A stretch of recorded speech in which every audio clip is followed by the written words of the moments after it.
We will be momentarily joined by the head coach of Texas Southern, Mike Davis, as well as Texas Southern student-athletes Dante Clark, DeMontre Jefferson, and Trayvon Reed. Just a couple notes before we start. Just silence your cell phones. There's no flash photography or video recording allowed, but the AV distribution sites are straight across the hall. Back of the room, take a left, go straight across the tunnel. The format here will have Mike make an opening statement if he chooses, and then we'll open the floor for questions for our student-athletes only. We'll dismiss them and then open the floor for questions for Coach Davis. If you got a question, raise your hand. We'll bring the mic around, and we just ask that you direct your question to a specific student-athlete. Mike, if you like. First of all, we're just happy to be here in this situation. We worked really hard this year to get here. Our guys played well tonight. We started off the season 0-13, and everybody was concerned about the record, but we knew that the record wouldn't be who we are as a basketball team. I didn't design our schedule to make us feel good. I designed the schedule to get us better, and we got better. And we just had an unfortunate situation in our conference. We never should have won. I mean, lost 6 games in our conference, but we did. But we're playing really good basketball right now. Questions for our student-athletes only. Yeah, in the back, Tim, on the left. DeMontre, do you go by DeMontre or just Trey? Whatever floats your boat. There you go. I like Trey. That floats my boat. Tell me about the middle of, like, 2/3 of the way through the second half. You committed, it looked like an intentional foul just to kind of get your team together. What was going on there? I think we had went about.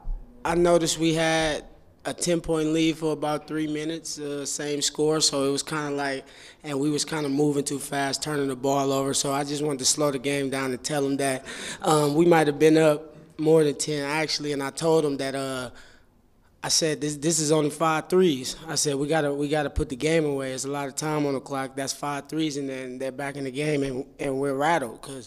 So I just told them to calm down and let's use the clock to our advantage. Yeah, you were pointing at the clock. You're on the right. For all the players, can you guys share what it means to win the first tournament game in school history? DeMontre, can you answer that first? It's actually bigger than us up here at this table. It was for the university. We actually made history today for the university, and we kind of knew that coming into this game. So it was just come in here and play our game. Actually, was just to score and get stops and come up with the win, and we accomplished the goal. Dante? It feels good to get first win for HBCU schools because we knew it was either gonna be them or us. So why not us? And it's definitely bigger than us. It's people like that's not even playing basketball and stuff like that, and for our school, so it's definitely way bigger than us. Trayvon? Just like they said, it was for the school, the fans, our staff, and I'm proud of my boys, and I just want to thank our staff and everybody. You're on red again. DeMontre, Coach Moton had some words with you after the game. Can you talk about what he said to you? Can you share? He told me to keep playing my game. Don't let nobody tell me nothing. Don't turn it down a notch. They know who you are now. The stock went up. He told me go in Xavier and you do the same thing, and y'all should come out with the same results. And he told me you're a big time player, and he said that it was an honor to play him, and I thanked him for that. Do a Tim real quick, and then we'll go up here. Or, we'll hear. Go ahead. Yep. Just for DeMontre. Early in the first half, I think you were kind of screaming at Dante to take him. He can't guard you to the man who's in front of him. Was that trying to get him going or trying to get everybody fired up? Oh, yeah.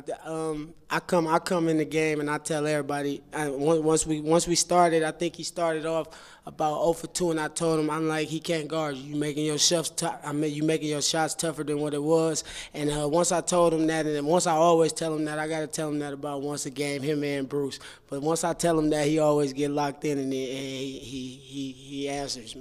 That's just how you shut me up. Because if you don't play, I'm gonna keep saying it. Yep, Jeff. Here.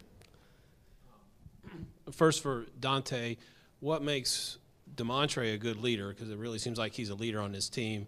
And then DeMontre, why are you comfortable doing that, being a leader? It makes him a good leader because he don't take no crap. He makes sure he gonna cuss us out, everything, but he means well by what he's trying to do, just to get us going, make sure we play, because he know how we can play. So once he gets on us, then we already know what's up. It's just these guys. It's like a family thing. So it's just like no matter what I say, you just see the good in it. No matter, it's not about how you get it, how you hear it. It's about the message behind it. So them guys know I'm probably gonna cuss and scream just because I'm little and they bigger than me. Yeah, Tim. Back right. Yeah, Trey, following up on that, you've had an interesting year, you know, losing your father. Sorry about that. And then the suspension there for a little while and stuff. Just what's just come right with you and this team in the last couple of weeks? Just believing in God and Coach Davis keeping me focused even through suspensions. I kind of knew that me and Coach Davis our bond is way bigger than basketball. So even though suspensions was just business, and I learned from those things and just remained focused on suspensions, staying in the gym, and watching basketball when I was actually sitting out helped me realize how big of a factor I was to the team. So that when I came back, I needed to control myself to be on the court with my team. Time for a couple more. Yeah, one here on the left. Demontre, I wondered, with you growing up in Milwaukee, watching basketball on television, who'd you want to play for? And when you get a chance to play the big teams now, like you're going to on Friday, does that just fuel you that none of them wanted you? Growing up in Milwaukee, it was kind of like I always wanted to play for Louisiana because that's where most of my for LSU because that's where most of my family is from. But growing up in Milwaukee, it was I kind of knew that you needed a little extra to come out of Milwaukee. You feel me? So, and then what was the second question? The fact that none of the big schools looked at you probably because you're 5'7", 150. Does that give you motivation now going into Friday? You get a chance to play one of those big schools. Oh yeah, I think this whole non-conference going into this game is not going to be nothing I haven't seen non-conference due to the schedule Coach Davis prepared us for, and so yeah, when I do play those teams, I kind of have an extra edge on my shoulder. Like you kind of missed out on the blessing. We'll go last one here on the right. Trayvon, through all your journeys, what does it feel like for you to be on this big stage in the NCAA tournament? To tell the truth, I never even thought I was going to be here. I've been through a lot. It's ups and downs. It's been a long journey for me. It's just I just want to thank God for another chance. I also want to thank Coach them for, believing in me, throughout the whole situation. He didn't have to do what he had to, it could have been over with for me, and it's just a blessing to be back on the stage, showing the people what I can do. Do you have a nickname? You guys have a nickname for each other, like high, low, or anything? I love folks. Nah, look, I'm little folks. That's big folks. Yeah. That's our nicknames. All right, Demontre, Trayvon, thank you for your time. Thank you. Good luck against Xavier in Nashville. Appreciate it. Thank you.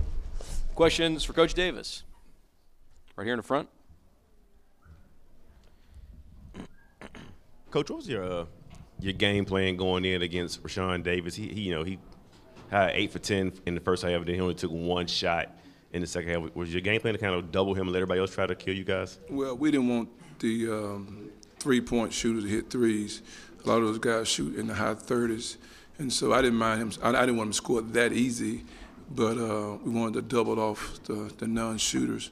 And I think when they made a couple of subs, we had the opportunity to kind of dig in the second half. In the first half, we really didn't have the opportunity to do it, and we just figured that he'll wear down. He scored a lot of points in the first half. It's the NCAA tournament. It's a different feel. Your body is not used to playing at that high level the whole game. And so we just figured that in the second half he would be a little tired, and he was, I think. You're on the right. Hi, Mike. Same question I have for the players. The exchange you had with Coach Moton after the game, can you share what was said? And also what it means for the school, too? Well, he's a big-time coach. When you watch film, you learn to respect a coach that is organized. And, for him winning a tournament with that young team, it shows you how good a coach he is, and I respect him. I was really afraid of his team because he run a lot of different sets, and it's all about mixed direction stuff, and we're not a very good defensive team. We hadn't been all year. We just want to outscore you. And so I was afraid of his offense, but I just told him keep his head up.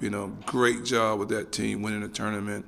And I praise him because I just feel like he's one of the better coaches, that I've went against in my coaching. We have better talent than they do. We have 4 guys on our team that I think is high major basketball players, and I just think Coach Moton is a special coach. He's got a young team, freshman guards. This team he's coaching right now, I can see them winning the conference next year for sure, both conference and the tournament. I also can see them winning a game in the NCAA tournament. I just hope we don't play them next year. I want to catch them now while they're young and not catch them when they get older because they're really good. We'll go here on the right. Coach, congratulations. What is the balance, and how quickly will you turn the page from celebrating this, and then obviously you have Xavier on Friday? Well, we really didn't celebrate. My mindset is, and this is why I do this, I non-conference schedule. I tell everybody that come play for me, you're going to be some ups and downs. You're going to be really up and down, and your family going to call you, tell you to keep your head up, but you can't train your brain to stay focused unless you go through some tough times. And that's why I designed my schedule the way I designed it, for us to get better and for us to be tough as a team. And so if you notice, nobody on our team celebrated. Nobody on our team jumped up and around and high-fived, and we did the same thing in our conference tournament because we just feel like we've been through so much. I put them through so much. I tested them so much, just like Trey Jefferson. He has had the biggest turnaround of any player I ever coached. His behavior didn't fit the setting that we wanted to be as a basketball team. I suspended him like 3 times this year, and he's come back and changed his whole personality. Now he's a big-time basketball player. Now he's a big-time leader. And so our mindset is we have another game on Friday that we've seen. Kansas #1 seed. We've seen those type teams before. And so we know that they're going to take us serious because every team that we played in non-conference this year, normally when you are HBCU school, you go into those games, they laugh and they're playing and joking before they play you. But not one team this year laughed and joked and played before they played us. So they really took us serious, and we're going to take this game serious. Quick follow-up. Logistically, what do the next 12 to 18 hours look like for you guys? Are you going to bust straight down to Nashville? We're going to fly. We're going to charter. Very nice. Yeah, we're going to get on that plane and fly. We're going to leave at 10:30 tonight. I'm not sure. Maybe it was an hour flight. I'm not thinking an hour flight. And get checked in the hotel. We'll watch film on the plane of Xavier. To be a #1 seed, they're really, really good. I haven't seen them play the whole year. And so I have an opportunity to watch them on the plane. Here on the left. Mike, from what I read, a lot of coaches were hesitant about Trey because of his edge, as he called it. Mm-hmm. What did you think the first time you saw him? I thought he was out of his mind. When was that? How early did you see him? Well, I never watched him play in high school. At Texas Southern, I give guys chances. If you notice the guys that on my team, most of them is like their 3rd or 4th, 5th chance. I think I have a special gift to understand them, talk to them, because they have a gift. And it's my job as a coach to be patient with them and also teach them at the same time. And so this year, I sacrificed our conference championship through suspensions. I suspended Trayvon a couple of games, and I suspended Trey and Lamont. I had a couple of guys that I suspended because I wanted to take something from them and show them that they have to change. Their behavior would have to change. And in order for them to play basketball after they leave Texas Southern, and all of them can play basketball later on. And so with Trey, he's energized, he's different, he's a fighter, he want to win, and he get emotional sometimes. And I'm like a father figure to him and all my guys, and I'm not their father, but I'm like a father figure, and I try to teach them and talk to them through tough times because I want these guys to make it once they leave here. I want them to be able to go in the NBA camp or overseas, hold a job the way they understand their behavior has to fit the setting that they're in. Last one here on the right. Mike, I know you said you hadn't had a chance to watch Xavier play all year, but what do you know of them? What do you know of Chris Mack and the style he likes to play? And just what are your thoughts on playing Xavier? Great coach. Great coach. You know, I think he's one of the top coaches in the country. I don't know. Blue is the shooter. I've seen him play on TV off and on, but just, you know, I know he's a big-time shooter. They have a 6'5" wing guy. He's really, really, really good as well. You know, it's going to be a tough game for us, but like I said, we're prepared for it. Win, lose, or draw, we're prepared for it. We're not afraid. I know they're excited about playing us. Coach Max is a great coach. So, you know, like I keep saying this, you know, 0-13. There wasn't many teams 0-13, but I kept telling my guys, you guys are the best 0-5 team in the country. You're the best 0-7 team in the country. You're the best 0-10 team in the country. You're the best 0-13 team in the country. And they believed that, you know, but they didn't know it wasn't a lot of teams 0-13. And so we just kept fighting, and now we get a chance to put our non-conference schedule into play on Friday night. Mike, thank you. Good luck against the Musketeers. No, thank you very much.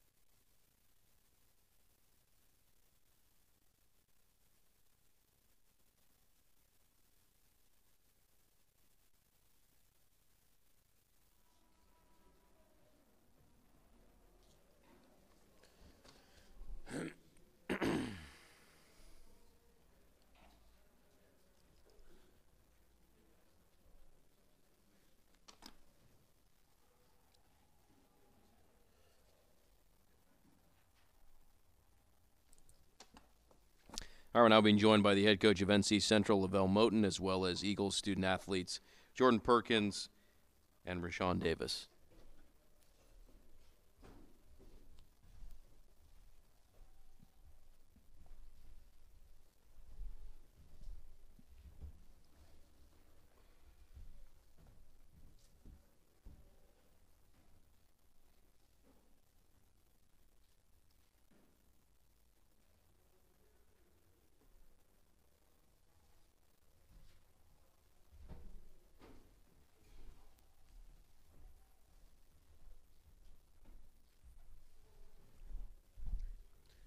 If you like, you can start with an opening statement. Hats off to Texas Southern and Mike. We knew what we were facing. They've been here before. They're a more talented team than us. They're older than us, and we knew, regardless of our effort, we were going to have to play old tonight. Despite our inexperience, we were going to have to play very experienced tonight. And my concern, you know, initially was I'm just hoping this moment is not too big for these guys. And I've been around the game since I was 5 years old, and you can tell a lot the moment you look in the players' eyes. And the first time out, I didn't feel as if anyone had that look in their eyes except for Rashawn. And I was trying to get that look out of everyone else's eyes. It looked as if they were in awe. The moment was too big. And I just wanted them to calm down and just have fun and put the responsibility on me. But we had some mental breakdowns, and we didn't follow the scout. We were closing out on non-shooters, not closing out on shooters. And when you do that, that just means things are just running in your mind too fast. And Trey, you know, he was outstanding. I thought he settled that group down. And I thought another thing that affected our guards were when we got paint touches, trying to finish over Bruce was a difficult challenge for us, you know, because he's 7 feet, 7'2" to be exact. He looked 8 feet out there on the floor from the coach's box. So it was difficult for our guys to finish, and his length and athleticism definitely bothered us. So we didn't give our best shot. You know, we knew our freshmen were going to have to play like seniors, and our walk-on was going to have to play like a scholarship junior. And we fell short tonight. We were outplayed, outcoached, out-toughed. And they've been here before. That's a veteran group, and they're an older group, and, you know, they're a really, really good basketball team, and Mike does an incredible job. with those young men. So personnel-wise, I thought they have 3 or 4 kids that's high major kids, or upper mid-major kids that's supposed to be at the mid-major level. And it was going to take a phenomenal experience and effort on our behalf. And, blame me. I just didn't get it done for our guys. I should have had a better game plan of execution to get them out of those situations. Questions for our student athletes right here in the front left. You started the game 8 for 10 in the first half and only got 1 field goal attempt in the second. And Coach Davis said coming to the game he thought you may fatigue or wear down. Did you get tired in the second half? Is that why you took 1 shot in the second half? No, that didn't have anything to do with it. It's just I really don't know what it was, but that wasn't it.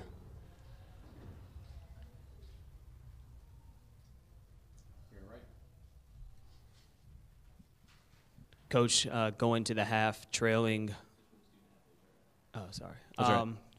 For Jordan and Rashawn, going to the half, trailing, you did that 3 times during the conference tournament. What was the mood in the locker room, knowing that you were able to overcome the deficit? I made sure I told the guys to stay calm, stay under control, and stay poised. I felt like just because they had the lead didn't mean the game was over. It's a game of runs, so I feel like if we would have came out with better energy second half, it would have been a better result.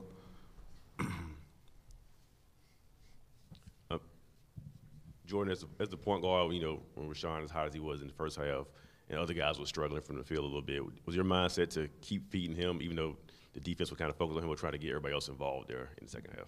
I always try to make a conscious effort to give Sean the ball, along with my teammates. We didn't hit shots first half or second half, which was a big effect on the game. We shot a pretty low percentage. Which was the reason we scored only 46 points. But I always try to make it an effort to get Sean the ball. I know he scores the ball well, 2 to 3 feet away from the basket, so I always make sure I make an effort to get him the rock. Here on the left. Sean, I know you were like the focus of people's scouting reports all through the MEAC, so you're used to double teams, but sometimes they were sending 3 guys at you. Have you faced anything like this year, and what was your reaction? How did you handle that this year in the post?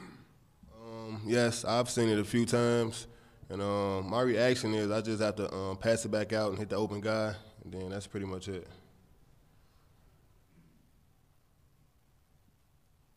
Here on the left again.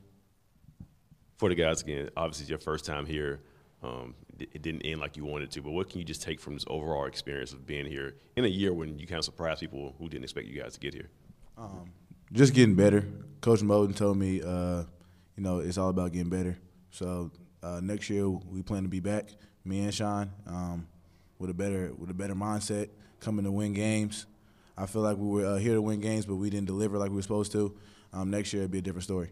Rashawn? Just to piggyback off what Jordan said, this starts like in the beginning of the year when we were playing like D2s and D3s. We didn't prepare for this moment the correct way. We were preparing for each team, and myself included. It was just a learning experience, and it was a humbling experience because I've never been here before. And it was a great experience. But next year, I just feel like we have to prepare better for this, not only for the MEAC or to win the MEAC tournament, but for this. So. Any further questions for our student athletes? All right, Rashawn and Jordan, thank you. Questions for Coach Moton? Yep, here on the right. Coach, same question for you about trailing at the half. Did that 3 times during the conference tournament. What'd you tell this team, knowing that they were able to overcome the deficit? Number one, we just needed to calm down. We had 0 free throw attempts. We had not made a 3-point bucket, and we were still only down 10. In this magnitude and in this atmosphere, you want them to understand the value of one possession. One possession can change the tide of a game. Everyone is not entitled to a mistake on our team. That kid, Jordan Perkins, he's fought his heart out for me, and he's a baby. He's a kid. He reminds me a lot of my own son when I talk to him because he's that young. And some of the things that I told him earlier in the year, he came back to the bench in the middle of the game and he said, "Coach, I see why you told me that." It's not his fault, but he just turned the ball over one time when we had numbers on the break. And instead of keeping it simple, he turned it over, and they hit a three. And we had one more turnover right after that, and they hit another three. So that's a 6-point play. So hopefully through that learning experience, he can understand, Reggie can understand, John, and all of those guys in the locker room can understand the value of one possession.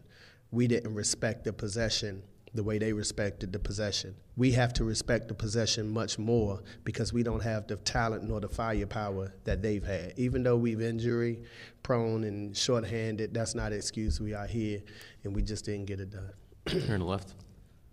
Coach, you heard me ask Rashawn about the one-shot attempt in the second half. Was that more of something that Texas Southern was doing, and would you have liked to see the guys be more conscious of giving him the ball? Well, he's going to say that's not that wasn't the case, and every young man is going to say that because we're driven by ego. The reality is 35 minutes is too many minutes for him. He's normally a 27, 28 player to produce the way we needed him to produce. I had to ride him a little more because our guards, we couldn't make a shot. So I was like, wow, we got to have someone in there who can score. We were 0 for 14 from the three-point line. These kids can shoot the basketball. That's just nerves, and that's just this moment being too big for them. And I knew we were going to have to go through that, and I knew we were going to have an incredible performance or a poor performance. There was going to be no in-between, and there's normally not an in-between when you have these inexperienced groups. It's going to be they're oblivious to what's going on, so they perform at a high level, or they're knowledgeable of what's going on and the pressure gets to them. The pressure got to us tonight. And it was a humbling experience as a coach. And, hats off to Mike. Like, they're so talented, man. Like, they can just spread you and space you, and you got to pick your poison because they got shooters out there, and if you help up, they got a 7-footer that they can throw it at the rim. And, Dante can just drive the basketball. They have so many weapons all over the place. Turn to left again. Coach Davis said he's glad you played you guys this year when you were young because he wouldn't want to play you guys again in the future. Is the bright side of this experience that all 5 starters should return next year as well as a couple of guys off the bench, and they've seen the bright lights now and they've been on the big stage? Yeah, hopefully they can take something and apply it. That's the key. Traditionally, I've always been older like Mike. But this year we had some injuries to some critical wings. And, at the end of the day, and you guys will watch this tournament, and you guys watch this tournament every single year, your guards have to be outstanding. That's all that matters. Your guards really have to be outstanding. Your 4 and 5, your post play, that can be mediocre, that can be average, but your guards have to be outstanding.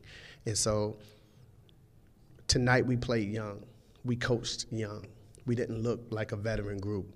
In the huddles, I was correcting body language as opposed to strategic planning, and that's because adversity hit and we didn't respond well. So that's part of growth. That's part of maturation. They're mature. They've been here 4 out of 5 years, and they'll probably get here next year too with all that talent. They're a mature basketball team, and we have to learn how to be mature. And we'll get better as a coaching staff, and we'll get better as a group, and hopefully return.